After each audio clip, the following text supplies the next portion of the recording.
નમસ્કાર મિત્રો, કિસાન સમાચાર ચેનલમાં તમારું ખૂબ ખૂબ સ્વાગત છે। દેશ, દુનિયા અને ગુજરાતના તાજા, મોટા અને સૌથી મહત્વપૂર્ણ સમાચાર જાણીએ તે પહેલા તમે ચેનલમાં નવા હોય તો ચેનલને જરૂરથી સબસ્ક્રાઇબ કરીને વિડીયો લાઈક કરી દેજો।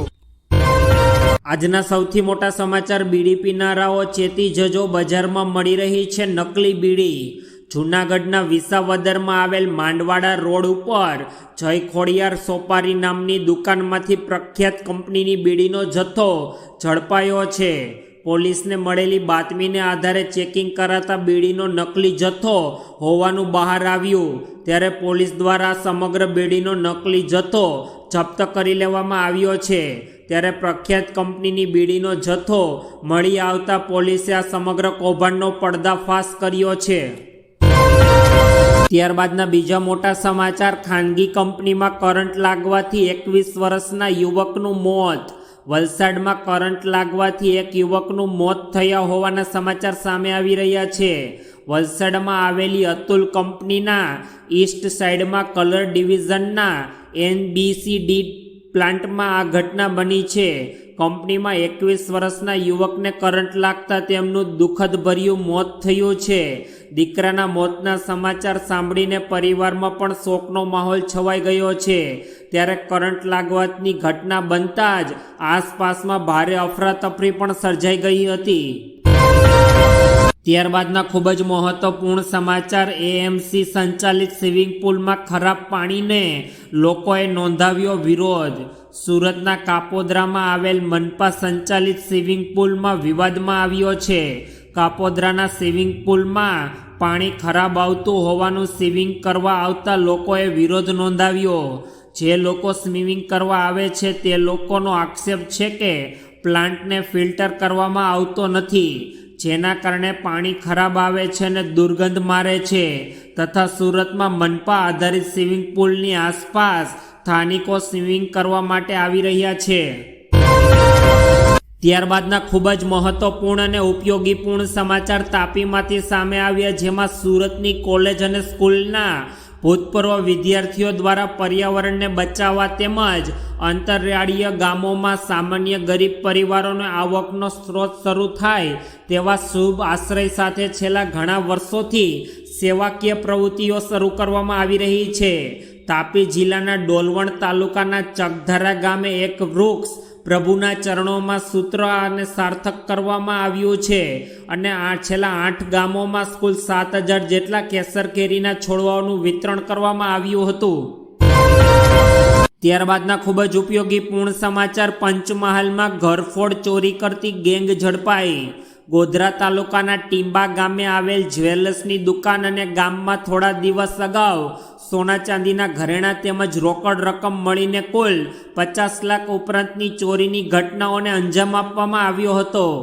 લાખો રૂપિયાની ચોરીની ઘટનાને અંજામ આપીને તસ્કરોએ પોલીસને ખુલ્લી ચેલેન્જ આપતા પોલીસ વિભાગમાં દોડધામ મચી ગઈ હતી। ચોરીનો ભેદ ઉકેલવા વિવિધ ટીમોની રચના પોલીસ દ્વારા કરવામાં આવી તથા સોના ચાંદીના દાગીના સહિત રોકડ રકમ પણ જપ્ત કરવામાં આવી છે।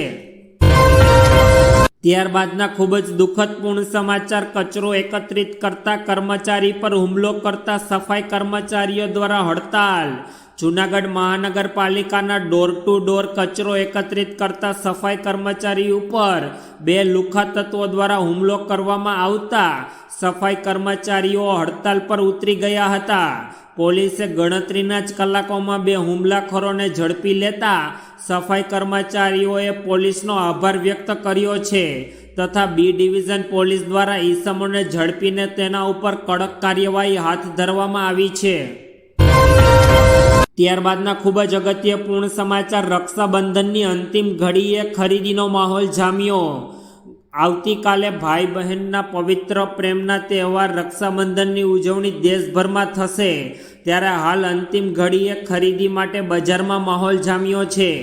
રાખડી માર્કેટમાં રાખડીઓ લેવા માટે બહેનોનો ઘસારો જોવા મળ્યો તથા રક્ષાબંધનની અંતિમ ઘડીએ ખરીદીનો માહોલ અમદાવાદની બજારોમાં પણ જોવા મળ્યો છે। ફેન્સી રાખડી, કલકત્તી રાખડી, ચાંદીની રાખડી, સુખરની રાખડીની ડિમાન્ડ અત્યારે બજારમાં સૌથી વધારે પ્રમાણમાં જોવા મળી રહી છે। ત્યારબાદના ખૂબ જ અગત્યપૂર્ણ સમાચાર, અમદાવાદ મોડાસા હાઈવે પર પ્રાઇવેટ વાહનોમાં ઘેટા બકરાની જેમ માણસો ભર્યા.